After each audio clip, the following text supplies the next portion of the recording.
justice program and with our masonry program, which is completely new. And I don't know of any other school division around that is offering college credit for a masonry program right now. But we're excited about the potential that program will bring to our students, and it's just a great opportunity for the kids in Franklin County to earn college credits while they're in high school. Now, I think she mentioned, was it Mr. Sigmund that teaches that? Is that Travis Sigmund, do you know? I can't remember his first name. But it's Sigmund. Yes. Yeah, okay. Well, he played soccer with my son. Okay. So he's a young fella. Yeah, I know Travis. Well, that's wonderful. And I think and we were talking about the opportunities that when these kids learn these things and then can go right into working right here with our contractors. And, they've got hands-on. And when she was talking about the kids, like at Ferrum, get to go out and actually work in businesses. So it's like when I took accounting and I went and set out my first job and all these things were flying at me. It's not like you practice set or what was coming out of the book. These kids actually have hands-on experience. And that is so wonderful for the people here in our community to hire them and keep them right here locally. Exactly. And the kids going on to acquire a 4-year degree, from a parent standpoint, they already have 2 years of education, so there's only 2 additional years. So that has a tendency to save a little money. So that's a real benefit for the parents, also for the other students that go on for 4-year degrees. That's good. I mean, that yes, that saves a lot of money. Those student loans, you know how they've talked about student loans. Anyway, what gets me is when people write to me and want to help me with my student loan. Well, my education only cost $600. It was only $45 for tuition and $50 for books. And I'm like, who's got a student loan in my name? I never had one. We paid cash for it. So somebody was trying to hoodoo me out there somewhere. We were talking about scams before we started the show this morning. Okay, so now how does this work with Governor School? So there is a regional governor school, Roanoke Valley Governor School, and there is a collection of 8 different school systems that come together, and there's an application process that our kids go through. And so through the selection process, we send students to the Governor School for advanced mathematics, robotics, sciences. It's just a real good educational opportunity. And these are some of the opportunities there. There is an intercession that occurs every year in January, in which the students start projects. Some of these kids are literally curing cancer. They're literally coming up with projects that they work on for a month. Of course, there is assistance from doctors, the professor, the teachers, guidance that direct them, and they come up with projects that are really doing fabulous things.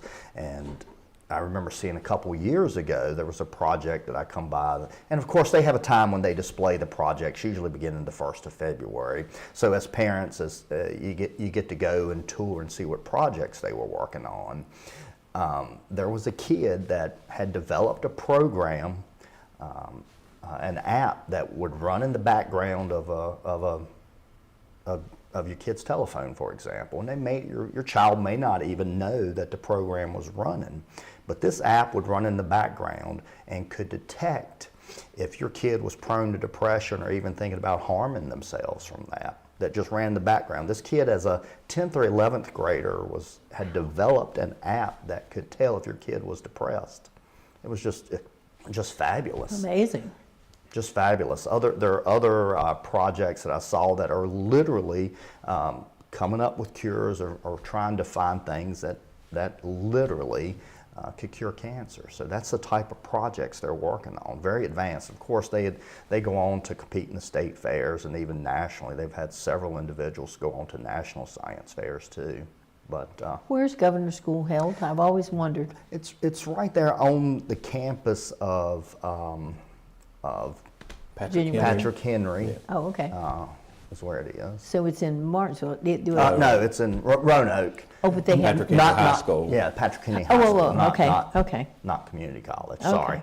It's in its own building, but it's on the same grounds as Patrick Henry High School. I've always wondered where that was. Now, we actually transport the kids there? Yes. So if you apply and you're accepted to Governor's School, they do have transportation to Yes. get there. We've got a bus that leaves every morning around 7-ish, and they go for mathematics and the STEM classes and come back for English and other classes around lunchtime. Okay. The bus transports them back to our high school. Well, that's good that we have that. They give them that opportunity to do that. I know years and years ago when we had a gentleman that taught engineering at my school, and they had schools of the future, and I happened to be a chaperone because he had some young ladies on this committee, or on this the committee, or the kids that had to go, that developed the school. They had to go to Washington D.C. Well, they flew, and I drove the van and took the house and all their luggage. And there were contractors that came in, paid their own way to come and see what these kids had come up with. And I'm like, you know what? You all are coming getting these ideas and taking them back and putting them into your business and doing. And there were school superintendents that came from, like, there was one that I met from Arizona. And it was amazing how these people come in and watch these kids because they're learning to go back and implement this in their own business. And I'm like, that was kind of a, how would I put it? Well, they were learning too with the kids. And I just thought that was interesting that they would come and pay their own way, because I was asking questions, and where are you from and who are you? And I'm like, isn't this interesting that these people are coming in to see what these kids have to offer? One of the great things about the Governor's School program here is that it's open to freshmen. A lot of Governor's School programs throughout the state, students can't get in until their 11th grade year, but we have students who come in high school and start in Governor's School and have an opportunity to take advantage of all the great classes that Dr. David just discussed and earn quite a few college credits while they're doing that, because most, if not all, of the classes at the Governor's School are for dual enrollment credit. That's wonderful. That is just, and I always say we have so much to offer right here in Franklin County, whether it be business-wise or school-wise. We just have so much right here and so much going on. There's no reason to go out of Franklin County to do whatever, your entertainment. And I always have to throw in our Lions Club's going to be 100 years old this year. So we have come up with a pin. I didn't have it, Doctor. Instead of putting the word, there was a picture of a still. So we figured there are some people out there that would like to have one of those pins. So we ordered quite a few. So if you join the Lions Club, you get one for free. If not, we'll sell you one. Always have to plug my Rocky Mountain Lions Club. All right, what else? How's the HVAC coming along over to middle school? We are still on schedule. Of course, our project that size, there are always going to be hiccups, and there have been a few, but it took us, for example, it took us a little longer to get into the mobile units than what we had anticipated in the schedule, but it didn't put the project off schedule. It just meant our maintenance guys had to work under a different timeline to move our classes out into the mobile units while they were still working in the building. But all indications are that we're on target to finish on time with that project. Well, I've heard by the grapevine that the teachers love the mobile units. They're great, yes. The classrooms are huge, and they each have water and a sink in it. The bathrooms are very close to the classrooms. I know mobile units aren't the most popular delivery setting for public schools, but the ones we have at Benjamin Franklin Middle School are pretty nice mobile units. Now, this I've not heard, and I've never even asked the question. After this project is over, what will happen to those units? Will they be used somewhere? We just leased them, so yes, okay. It will be up to the company that owns them. Okay, so we didn't buy them. No, we did not buy Okay. them. I was thinking, well, that would be put to good use somewhere. Okay, well, that's good to know. I mean, see, there's so many things that people don't know, and it's out of people not knowing and having misconceptions, but it's good to know these things. Another initiative that we've taken on this year is to put our administrators back in the classroom. So I've asked every administrator to substitute teach one day in their certification area. And as of last week, we've had 38 who've been back in the classroom for a day. And the feedback has been interesting. It's been great. I mean, it's been a positive experience for everyone who's participated, but it's a good reminder of how tough a job teaching is when you're trying to get 20, 25 students all moving in the same direction at the same time. It takes a lot of talent to make that happen. It does. Just, an example from my day of subbing, I subbed in 4th grade at Ferrum Elementary, and the kids were wonderful, but the lesson that I planned was a social studies lesson, and we went from the whole class activity to small group activity, and I did not plan a transition very well, and the wheels kind of fell off for a few minutes, and it took me a little bit of time to draw the class back in, and you forget how how good teachers are at just making that seem seamless and keeping the kids on task, and that takes a lot of planning and a lot of hard work just to keep everyone going in the direction you want them to go in. I used to substitute too before I started doing this job that I do now, and the kids loved me because I bribed them. If I was there for 3 days, I'm like, if you be good for me for 2, on the 3rd day I'll bring you cookies or brownies. Well, a biology teacher was out with her dad, and he got better before the 3 days were up, and so she came back after 2 days, and they told her, no, you need to go home. We were getting brownies today. But hey, I thoroughly enjoyed those high school students. May do it again. Who knows? Someday. All right. Well, this sounds like everything is going along well. Getting our HVAC fixed over at the middle school, and that's important to have cool air in the summer and Yes. and warm air in the winter. All right. Anything else we want to add this morning, Dr. David? You got anything else? I think the obvious thing is the school closures that's going on now. I think a lot of people want to hear about that. I think there was some dissension among the school board, and I certainly have been one of those. I felt like that, we had this financial shortfall, and I think certainly closing schools were an option, but I viewed it as probably the last option, absolute last thing that should have been done. Excuse me. Regardless, it is done now, and we're trying to transition. There were some meetings with the prospective, the students at the schools that were closing, and I think it went fairly well.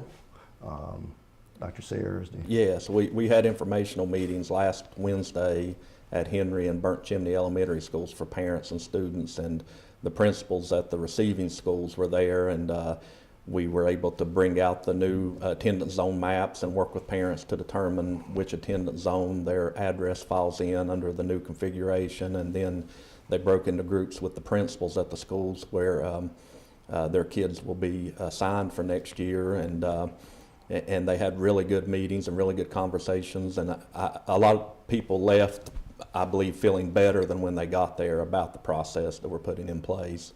The next big thing coming up is on April 18th. All of the receiving schools are holding an open house event for the families that will be coming to their schools next year, and it'll give families an opportunity to see the school, to meet the PTO officers and meet some of the teachers and take a look at the grounds. And we're trying to be very deliberate and methodical in each step of this, and trying to keep a line of communication open with the parents who were impacted by this. And Dr. David was, he's correct. This was a very difficult decision, and there were a number of options that the board had to consider, and none of them were desirable. All of them were taking something away in order that we might be able to move forward with the funding that we're allocated through the state. I can remember many years ago, I went to a one-room school in Glen Wilton, Virginia, and we had 4 classes in one room. And when I tell people about that, they're like, "Oh, you went to a private school?" I'm like, "No, this was in the Botetourt school system." So in 1959, they decided to consolidate the schools, and I would have had to have gone to Eagle Rock. My older sister would have had to gone to James River, and that was a good distance from Glen Wilton. I mean, that was probably an hour's drive or more. I don't even know how far it was to James River, but my mom decided we'd move to Clifton Forge so we'd be closer to the school. So I know people are not going to just pick up and move, but it's good to know, and it's so good of you all doing this. It's like I say on Rise and Shine. I want to know where I'm going, how to get there, and this gives these parents, I know where my kid's going, and this is, to me, it's so much more, what's the word, not calming, but to know what to expect and where my child's going to be going, instead of just, well, you're going to be going here, and just plop them in there. To let them go to the schools and see the schools, meet the faculty and the principal, I think that's wonderful. Yeah, and we're also planning to do a field trip for all those students to their receiving schools during the last week of the school year, and then they'll get a chance to meet other students who attend there and see which of their friends will be riding the bus with them for next year. And so, yeah, it's a process, and we understand that there are folks who are still upset about the decision that was made, but I hope everyone realizes we're trying to work with all our families to increase the comfort level, and we feel good that we're going to be able to make this successful. Well, I know when you said at our meeting that the HVAC system at Burnt Chimney is very old. It's very old, and if it would go out in the middle of winter, you don't want your child sitting there freezing to death in the classroom. So this, I mean, that to me, that would be, and I don't know all the facts that you all know, but that to me would be one of the deciding factors in one of the schools that you would close if it's in bad repair or you don't have the money to replace it.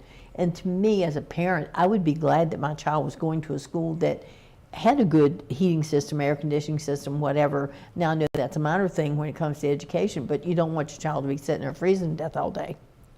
Yes, that's correct. The HVAC unit at Burnt Chimney had exceeded its life expectancy, and it was over a $4 million cost to replace that when it does finally go out. And so that was one of the concerns that kept it on the list for discussion when we were discussing the schools that would possibly be closed. And you've got Dudley, and you've got the one on the mountain. Windy Gap. Windy Gap. Windy There you Gap. go. And they're not that far away that they could put those children. Is that where they will be? Yes. Those two will be going. Yes. And then from Henry would be what, like Sontag? Ferrum, Sontag, and Snow Creek. Okay. Well, at least you've got options there where they can be going that's not that far away. So that's good.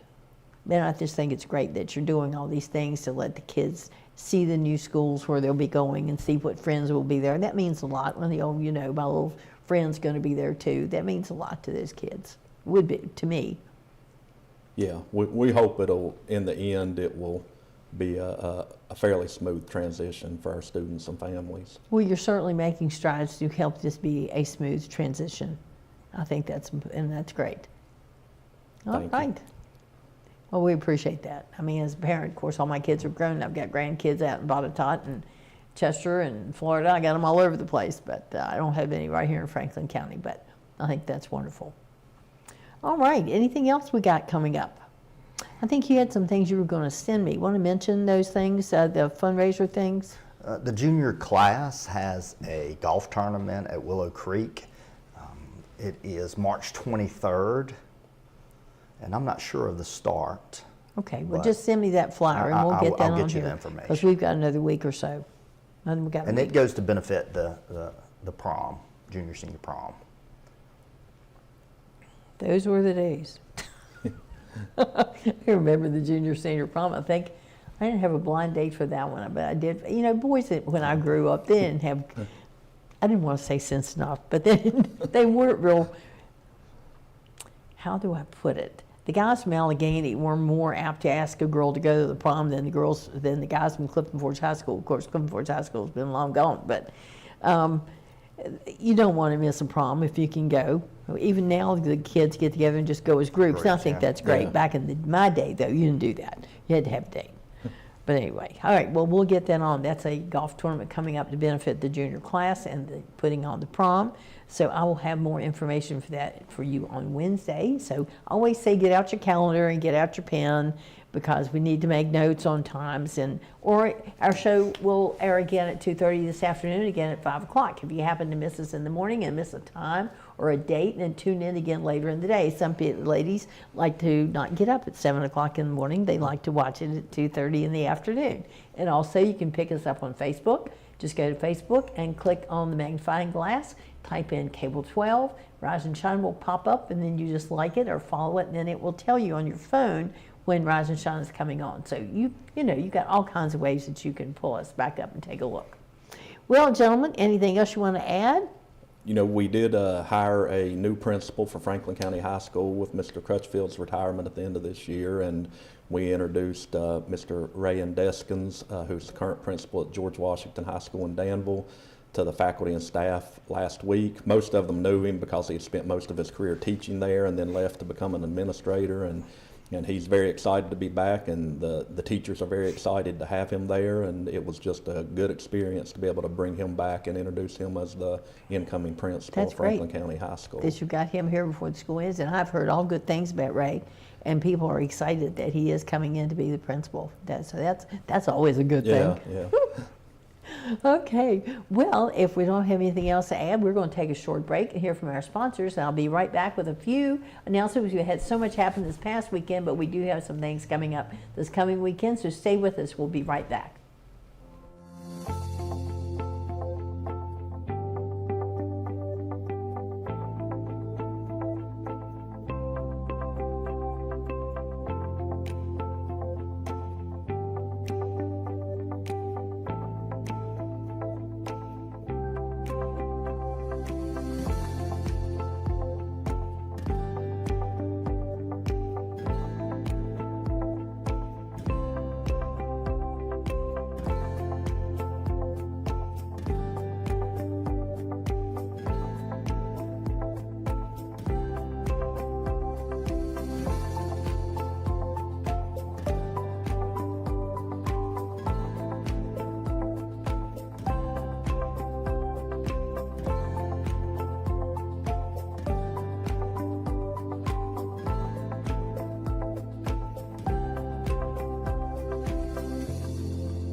We've had a lot going on this past weekend. I did go to the fashion show that benefited the Stepping Stone Mission. We had a great time. I bought some lovely prizes. I even won a door prize, which was a lovely 31 bag, and I just was so excited. I almost needed a truck to take everything home. But it was for a good cause, and we had a great meal and a great time. But coming up this weekend, March 23rd, will be the Cops and Bobbers that will be taking place down at Gilley Park at the end of Trail Drive. It will start at 10 a.m. to 2 p.m. Then this is for children ages 15 and under. The time, it starts at 10 a.m. to 2 p.m. There's going to be prizes for the biggest fish caught and total weight for each age group. B99 will be there, so come on down, bring your children. Like I said, ages 15 and under, starts at 10 o'clock. That is on March 23rd at Gilley's Park and it has been stocked with trout. Also, there's going to be, I hear, a goldfish in there, and if you catch the goldfish, there's going to be a prize for that. Also happening this coming week, Saturday, March 23rd, from 5 to 8 p.m. at W.E. Skelton 4-H Center on Hermitage Road in Wirtz will be the Booker T. Washington Legacy Dinner. Featured speaker is Dr. Sarah Washington O'Neill Rush, great-granddaughter of Booker T. Washington. I think it would be marvelous to hear her speak, to hear an actual relative of Booker T. Washington. I think that would be wonderful. The event includes a silent auction, music, and door prizes. Donations will support the operations and scholarship of Booker T. Washington. The tickets are $30 for members and $35 for non-members. And that takes place on the 23rd. Okay, coming up, we have got, let's talk about the Family Fun Day that's going to be on April the 6th from 11 a.m. to 5 p.m. down at Hot Shots. This will benefit, it is a fundraiser benefiting Tyler Haniff, a Franklin County High School freshman diagnosed with FOP, one of the rarest, most disabling genetic conditions known to medicine. Now, if you ever wanted to give a teacher a pie in the face, and Dr. David said he would probably like to do that, so we're going to get him this information and get him on down there.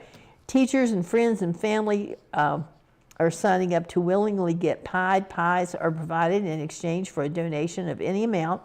All proceeds will benefit Tyler Haniff and are matched up to $1,000 by the Leeds, I hope I'm saying that right, Electric Company. Join us, and the Franklin County Public Schools staff and the Pure Pro wrestlers are going to get pied to raise money for this benefit. So that again is on April the 6th. Put that on your calendar from 11 a.m. to 5 p.m. at Hot Shots. That's right down there at 67 Village View Lane. It's right off of 122 there in Moneta. That sounds like a fun day and to help for a good cause. Now, Easter is coming up, and we're going to have a big Easter egg hunt up at Wade Park. That will start at the festival starts at 1 p.m. and at 2 p.m. sharp, the egg hunt will start. They've got 25,000 eggs to find, and so you need to bring your own basket. They will not provide your baskets, and this is put on by Franklin County Parks and Recreation. That is on Saturday, the 30th of March, day before Easter. So that's coming up. Put that on your calendar because you don't want to forget. The kids would love to go. And think about it, 25,000 eggs. I think about not only finding them, but having to, I don't want to say hide all those eggs. That would be a feat in itself. And that's taking place at Wade Park at 701 Wade Park Road. That's off of Route 40 West. Just take a right and go up there, and it's right up there at Wade Park. So again, we don't want to miss that. We have another benefit coming up on May the 4th. This will benefit the Smith Mountain Lake Lions Club and the Stepping Stone Mission. There's going to be a golf tournament, Swing for Hunger golf tournament at the Copper Cove, I've been saying that wrong, Copper Cove Golf Club at 360 Chestnut Creek Drive. It'll be 11:30 check-in and a 1 o'clock shotgun start. Don't think I've ever been to anything that had a shotgun start, but hey, here we go. Player registration is $75 per player, and it's $80 if you wait until April 24th. So if you want to play in this tournament, you save $5 and get your registration in. Your $75 includes your lunch, green fees, cart, prizes, and range balls. And again, this will, if you want more information, just go and onto Facebook and Stepping Stone Mission of Franklin County, and you can read more about this benefit. Now, if you'd like to be a whole sponsor, the whole sponsorship start at $100 and go on up to $1,000. So you never know who you might see have a hole out there that's been sponsored. Let's look at a few things that are going on over at the Essex Center. Now, Wednesday, March the 20th, from 6 to 7 p.m., this is a free class. It's for 18 and up, and this is a beginner's guide to container gardening. Come and learn basics, container selection, and learn about soil types. Register in person or call 540-483-9238. I've never had luck in raising something in a container, so maybe it's from 6 to 7. I might have to go and take part in that and learn what am I doing wrong that my tomatoes only grow one tomato. I've had friends that have grown tomatoes probably 8 feet tall in a container. Mine don't do that well, so I need to take this class. Let's see what else is going on.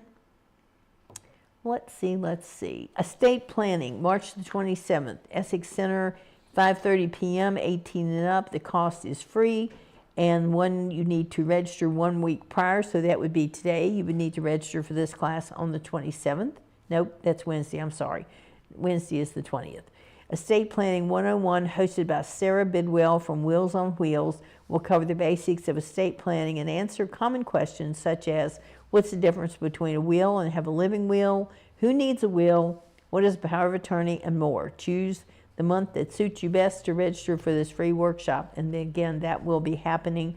Last one for this season will be March the 27th. Okie doke, on this coming Wednesday, there is Understanding Alzheimer's. Wednesday, March the 20th at 10 to 11 a.m. The cost is free. Alzheimer's disease is a normal part of aging. It's not a normal part, sorry. It's progressive and fatal brain disease in the most common form of dementia. So the deadline to register was the 13th, but I bet if you called today, you could probably get your name in the pot to come to that class. That is this coming Wednesday. All right, we always have, and we will have this coming Friday, is the fish fry up at Ferrum College, and that is from 4:30 until 8 p.m. It's always till 8 p.m. when the students are in session, and they are back from spring break. That takes place at 445 Fair Mountain Road, and they're always happy to see the people from the community come up to the fish fry. And I had some friends that went last Friday. I couldn't go on Friday night, but they said it was wonderful, and you do want to take advantage of this. It's your fish, another meat of some sort. It could be beef, pork, pizza, spaghetti, your sides, your salad, your dessert, and your drink for $12. And you cannot beat that anywhere for going out to dinner. Trust me, we have tried. Oh, thank you so much for joining me this morning. Hope you had a wonderful St. Patrick's Day. We'll see you again on Wednesday. We will have our SRO with us. And so then we want to see what he's got. He's going to be excited about these cops and bobbers that's coming up this Saturday. So join us again on Wednesday, and we'll see you then.